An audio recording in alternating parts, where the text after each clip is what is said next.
va peut-être se remettre au travail. Hein. On y va. Ok.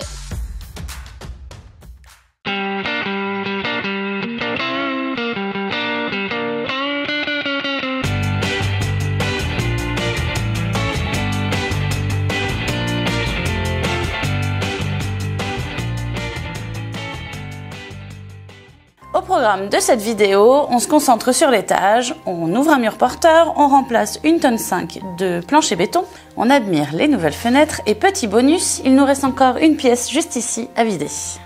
Dans un premier temps, on aménagera juste le rez-de-chaussée de la maison et on finira les travaux de l'étage après, plus tard. Un jour. Oui, parce qu'en fait, on trouve ça plus logique et plus facile de faire tout le gros œuvre aujourd'hui, tant que la maison est en travaux et qu'on n'y vit pas. On perd du temps, c'est certain, actuellement, mais on se dit qu'on le gagnera plus tard, quand on viendra finir l'étage. Dans cette vidéo, on va avoir de la poussière, de la sueur et de la souffrance. Et on commence par la porte dont vous a parlé Lorraine la dernière fois. Oui, vous vous souvenez, on vous a dit qu'on allait ouvrir le mur porteur pour accéder à la chambre de Lucie et Thomas. Du coup, je suis partie quelques jours avec les enfants pour laisser le champ libre à Sylvain et comme ça, pendant ce temps-là, il a pu faire son petit trou rapide. Petit trou rapide? Oui, ça va, c'est qu'une porte, hein. C'est qu'une porte dans un mur porteur de 80 cm avec des petits cailloux en granit qui faisaient entre 2 et 40 kg chacun. Oui, ok, vu comme ça, ouais. C'est un peu de boulot. Mais c'était une preuve de ce que tu m'avances là? Ça tombe bien, j'ai tout filmé. Ok, on va regarder ça. Allons-y. Le mur qui est derrière moi, c'est la séparation qu'on a entre la salle de jeu des enfants et les chambres des enfants. L'objectif des jours qui arrivent, c'est de faire une ouverture dans ce mur porteur. Donc je viens de tracer le linteau, je vais devoir découper ici, à l'axe. Ici on va faire un trou. Et je vais faire passer une poutre qui va traverser le mur. Il va y avoir un étai de chaque côté qui va soutenir la poutre. Au rez-de-chaussée, un étai aussi, parce que je ne peux pas porter juste sur le plancher sinon il va exploser. Et l'objectif, c'est d'avoir une poutre qui traverse et qui va supporter le poids du pignon le temps que j'ouvre et que je coule.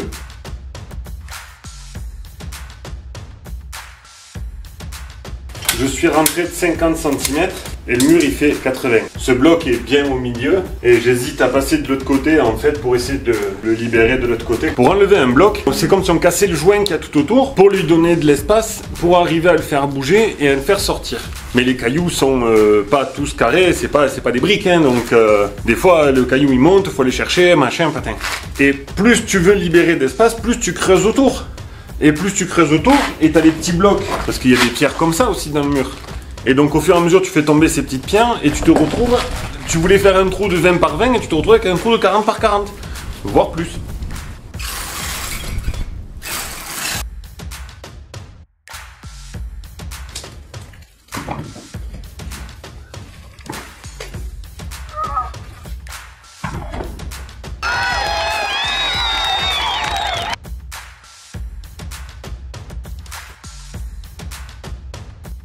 Ça, c'est le mur que je suis en train de traverser.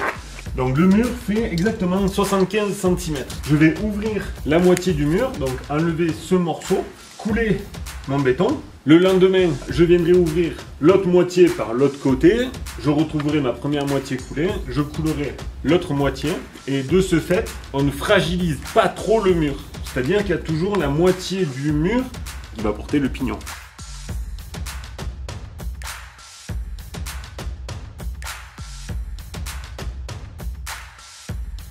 J'ai posé une planche dans ce sens. Je vais pouvoir remplir ça de gravier et de sable. Et je vais pouvoir remettre ma planche ici. Et au moins je suis sûr que quand je vais balancer, je sais pas combien il va y avoir là. Ça fait 1m40 par 30 par 40. 160 litres de béton. Et du coup, en faisant ça, je suis sûr que la planche qui va être dessous, elle va pas flancher, elle va pas chavirer.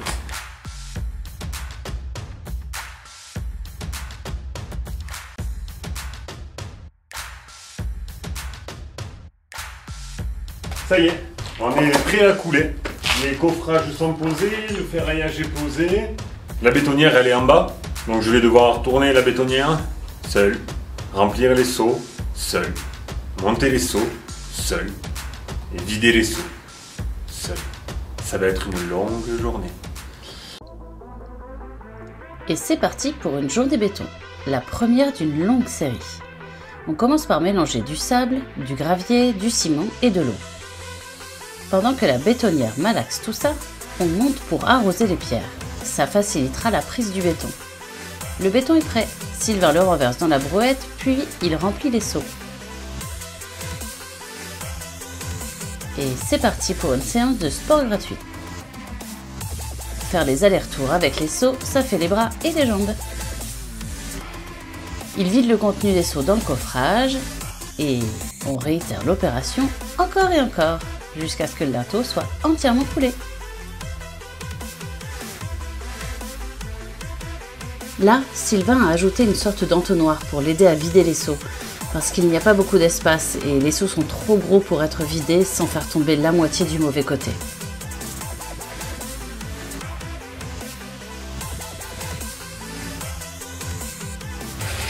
C'est le dernier saut. Après, il n'y a plus la place.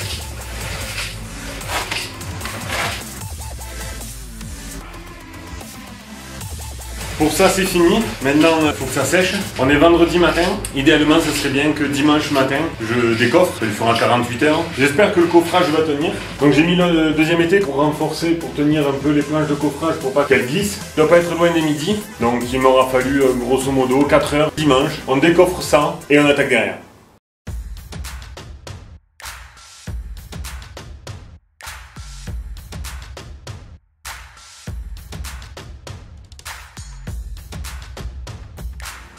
Le dernier bloc qui reste, il veut pas sortir. J'ai l'impression qu'en fait il est coincé dans le béton que j'ai coulé hier. Donc là je suis en train de le casser petit bout à petit bout. Et je me suis dit en fait je vais faire des trous dedans avec le petit perfo Makita. Et après avec le perfo Enel, après je taperai dedans pour le casser. On va essayer.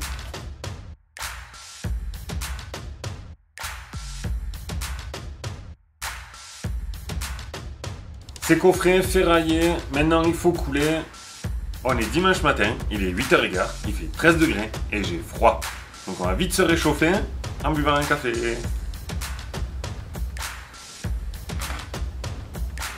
Ah oui, je bois vraiment un café, oui. Je vais arroser un peu tout ça, que les pierres se réimprègnent bien d'eau. Et puis on ira faire tourner des bétonnières. Je pense qu'on en aura pour moins longtemps aujourd'hui. Pronostic, 2 heures.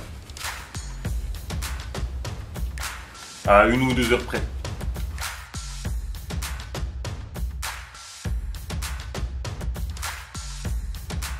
On laisse le béton sécher et on ouvre pour faire les jambages. C'est la première fois que je fais ce genre de choses. La maçonnerie, c'est pas vraiment mon domaine de prédilection. Je suis pas maçon, je suis pas fan du béton, je suis pas fan du gros œuvre. C'est fait, je suis satisfait de moi, je suis content. On verra au décoffrage la semaine prochaine. Je vais attaquer le plancher de la salle de bain, tirer ces plaques en béton. Allez, je les bras en feu, ça va être horrible. J'ai aucune idée du poids de ces dalles et vu que j'ai mes évacs dessous, il faut que je fasse attention pour pas péter les évacs.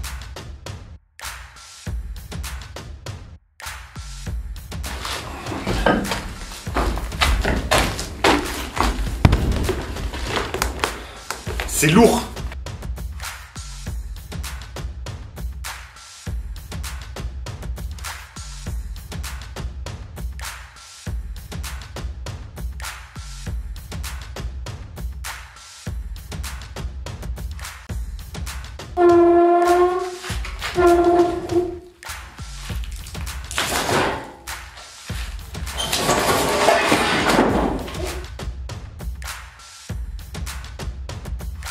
Je vais essayer de couper en 3. Je dis 3, ça sera moins long que 2. Donc je vais prendre la scie circulaire, je vais envoyer un grand coup en espérant pas trop toucher la ferraille. Comme ça après je mettrai des petits coups de marteau pour agrandir un peu sans tout casser bourrin et...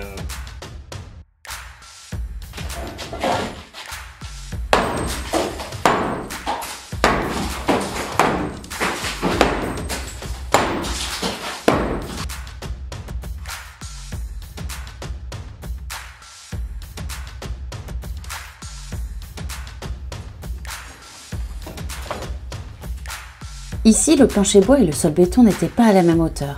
Alors Sylvain descend la structure pour avoir les deux planchers bois alignés.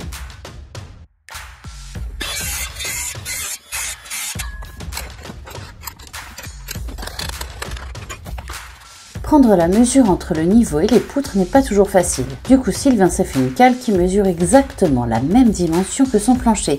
Si la cale passe, alors le plancher passera aussi. Il en reste deux. Donc une qui presque, on pourrait dire qu'elle me fait peur. On voit la poutre, regardez de combien est l'ancrage. Il doit y avoir 5 cm. Sur cette poutre, l'ancrage est bon. 20 cm c'est bien, mais elle n'est plus scellée et bouge énormément. Alors il faut consolider.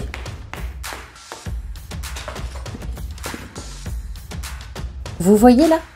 La poutre n'est même plus scellée. Il arrive à la soulever.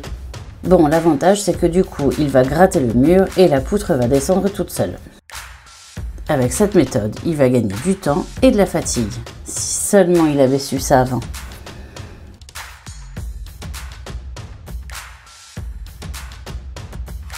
Voilà, le coffrage est fait. Maintenant, je vais faire le contre-solivage sur chaque poutre.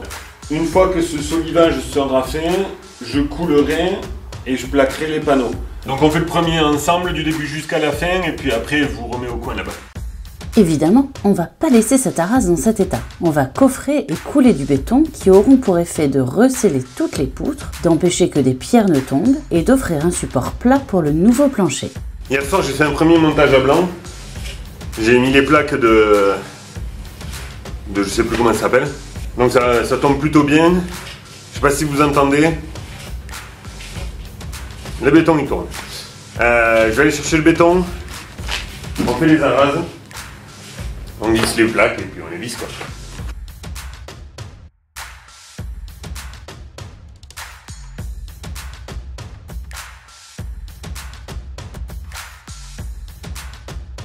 Avec le laser, Sylvain contrôle les niveaux et il recharge un peu en béton si besoin. Donc voilà, c'est coulé, c'est en train de sécher. S'il y a bien une chose que nous a prouvé tous ces ouvrages, c'est que clairement je suis pas maçon. Vous n'aurez pas de gros plans dessus parce que c'est pas ouf. L'objectif c'était de resceller toute la tête de mur qui avait tendance à bouger un peu, resceller toutes les poutres. On a bien vu, il y a certaines poutres que j'ai soulevées à la main, elles n'étaient plus du tout scellées, et offrir une surface à peu près plane pour que les plaques puissent se reposer comme il faut. Nous allons décoffrer les arases de mur et fixer le plancher, mais avant ça je voudrais ouvrir une parenthèse concernant le format des vidéos. Le premier mardi de chaque mois on sort une vidéo YouTube qui fait entre 20 et 25 minutes. Est-ce que cela vous va? Est-ce que vous auriez préféré des vidéos peut-être plus longues, des vidéos avec plus de contenu, plus de détails sur les travaux, plus de galères, parce qu'il y en a beaucoup de galères, ou si au contraire, la partie travaux vous va, mais vous voudriez plus de contenu annexe, une partie hors travaux plus longue, dites-le en commentaire, l'espace commentaire est fait pour ça. Et voilà, juste que nous on continue à prendre du plaisir à faire les vidéos, monter les vidéos, et que vous preniez plus de plaisir à les regarder évidemment. Je ferme la parenthèse, on décoffre.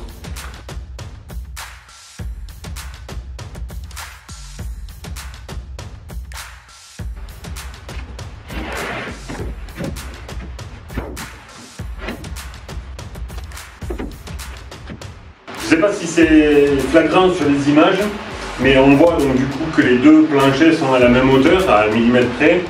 Et là, c'est pas vissé.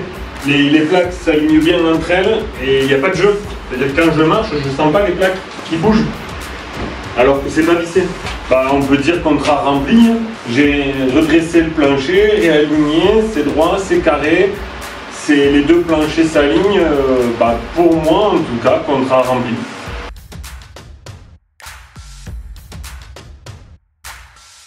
On a retiré un plancher d'une tonne 5 en béton par un plancher bois, poutre plus dalle, il y a 300 kg. Donc on vient d'alléger la structure d'une tonne 2. Et les deux planchers sont au même niveau maintenant. Je vous avoue que ça m'a glacé. Prochaine étape, le trou.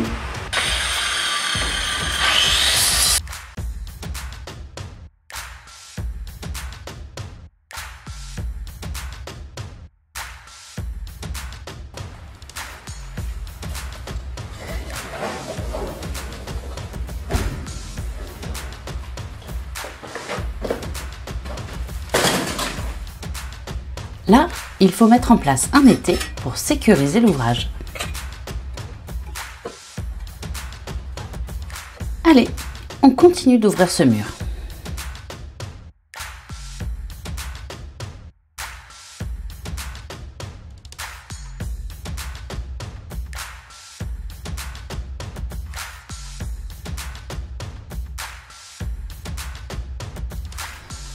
Et maintenant, on déplace la poutre pour enlever l'étai du milieu, parce qu'il gêne pour la suite des travaux.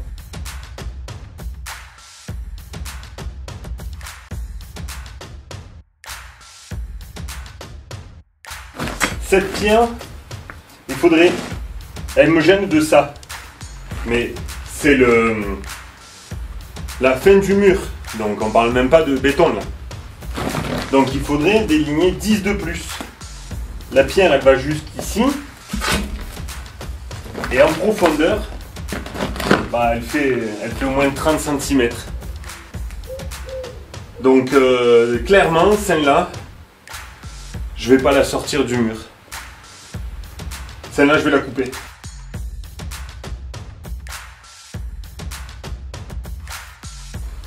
Donc voilà, le coffrage est prêt. On a les deux panneaux, donc un de chaque côté, avec un tasseau vissé dessus. Puis là, j'ai rajouté une planche de coffrage parce que j'arrivais pas en haut. J'ai passé un coup d'eau pour dépoussiérer. Et quand j'ai passé un coup d'eau, il y a deux blocs qui sont tombés. Je sais pas si vous les voyez là.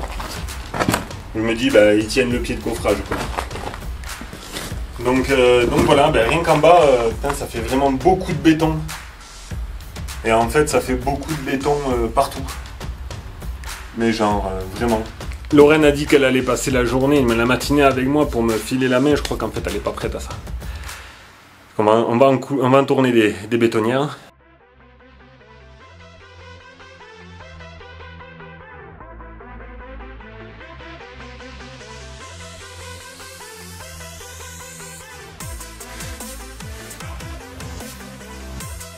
Allez, c'est une fin de journée. Heureusement que Lorraine est venue m'aider parce que seul, ça aurait été vraiment compliqué. Il doit y avoir déjà 150 litres rien que pour le bas. Parce que ça, le béton, il s'engouffrait. Arrivé en haut, quand je secouais avec le bâton, j'ai senti un truc dur et du béton, le béton disparaissait. Donc je pense qu'en fait j'ai tapé, il y a une pierre qui s'est décollée et il devait y avoir une cavité de rein. Et du coup, bah, tout le béton tombait dedans, quoi. Donc bref, on a consommé beaucoup de béton. On va décoffrer la partie qu'on a coulée avec Lorraine. Il fait très sombre aujourd'hui et j'ai mis les deux projos que j'ai, mais bon, c'est vraiment pas top.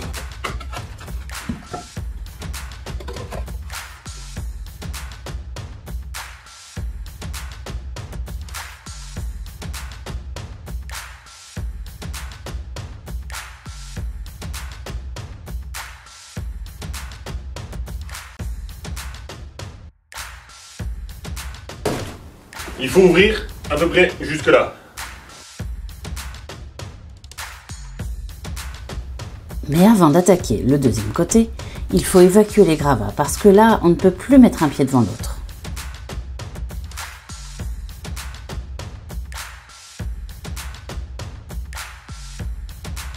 J'ai fini d'ouvrir, de nettoyer et de coffrer.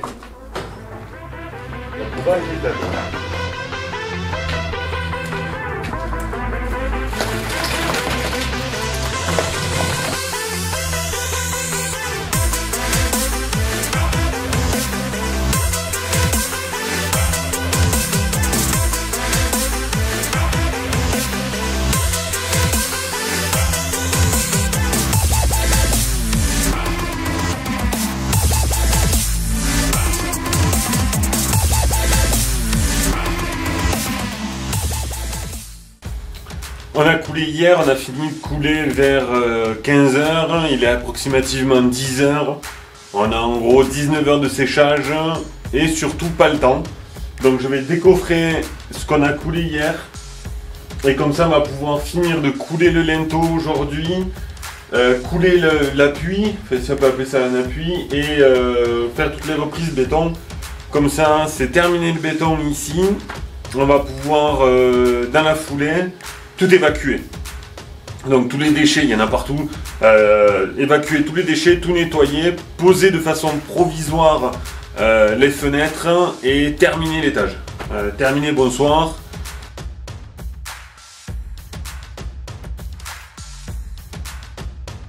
C'est décoffré, c'est propre. On voit que ça a bombé à 2-3 endroits. Bah ouais, l'OSB c'est pas fait pour coffrer. Bon, ça y est, c'est coulé. J'espère que là-haut j'ai pu remplir assez. J'ai rattrapé tout ce qui manquait, tous les petits ratés. Il me restait un demi-seau de béton à peu près que j'ai jeté dans l'appui. Il va falloir que je refasse l'appui au sol. Surtout que j'ai 8 cm de différence de niveau entre les deux pièces. Donc il va falloir que je fasse un appui. Je suis au-dessus du mur porteur. J'ai trouvé des poutres du rez-de-chaussée. Donc voilà, je vais refaire un béton pour resceller tout ça. Du coup, il reste la pièce du fond, le fameux grenier qu'on va aller visiter ensemble. On passe à côté. Donc, on se trouve dans le grenier. Pour vous situer, cette pièce se retrouve à cheval entre la chambre parentale bureau et le studio. Dans cette pièce, on nous a laissé quelques trésors, donc des fenêtres, pas tout en très bon état, des meubles, pas en très bon état non plus, et diverses choses, dont ce conduit qui est en amiante et qu'il faut qu'on amène au centre de tri. Parce que c'est assez réglementé l'amiante. On retrouve aussi tout le réseau, l'ancien réseau d'eau en acier que j'ai déposé. Cette pièce a une particularité parmi d'autres. Cette poutre a pris feu, donc c'est pas trop profond. Et la deuxième particularité de cette pièce, qui résume un peu dans quel état était la maison, c'est cette fenêtre. Il faut que je vous montre ça. Donc évidemment, l'étanchéité se fait avec de la mousse expansée. Et regardez avec quoi tient la fenêtre. En fait, il y a des clous dans le mur qui ont été tordus pour bloquer la fenêtre. La particularité de cette fenêtre, c'est surtout son ouverture. Il faut la décaler, passer sous les clous. C'est quand même super pratique quand on veut ouvrir la fenêtre. Oui, je crois que le plus pratique, c'est pour la fermer. C'est carrément un Tetris. Ouais. Parce que du coup, il faut décaler la planche ici, repasser sous les clous.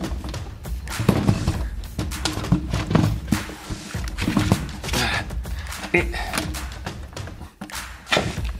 refermer la poignée et remettre la planche.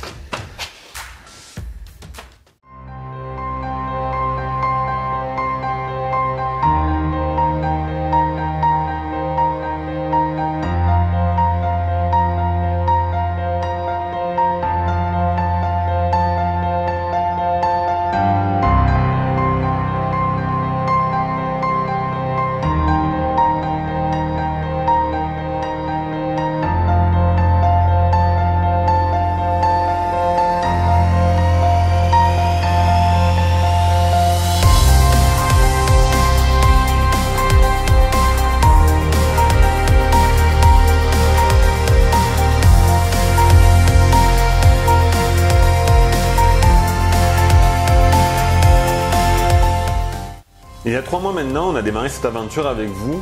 On est parti de zéro et aujourd'hui vous êtes plus de 600 abonnés sur la chaîne. On cumule plus de 12 000 vues. Ça peut paraître peu, mais pour nous c'est vraiment énorme. Et pour ça, on voulait vous dire merci.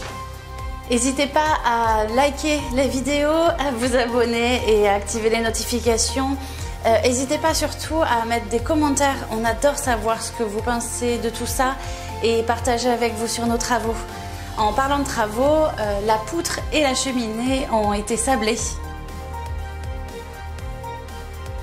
Sincèrement, on s'attendait à un résultat un peu plus spectaculaire, mais on est quand même très content de ce que ça donne aujourd'hui. On a quasiment fini le gros œuvre, donc on va pouvoir redescendre et rattaquer les travaux du bas, et notamment poser la porte-fenêtre de la cuisine et condamner l'ancienne porte de la cuisine, et on va pouvoir s'attaquer à l'escalier aussi. Et ça, l'escalier, j'ai vraiment hâte de voir ce que ça va donner. Oui, parce qu'on a commandé un escalier en kit, et en gros, on nous a livré des planches. Donc il va falloir découper la trémie aux bonnes dimensions, puis découper les limons, encastrer les marches, et le gros défi, c'est que j'ai jamais fait ça. Mais bon, ça va le faire. J'ai peur que ce soit catastrophique. Mais non, t'inquiète, ça va être simple, basique. Je crois que c'est ça qu'il disait aussi sur le Titanic.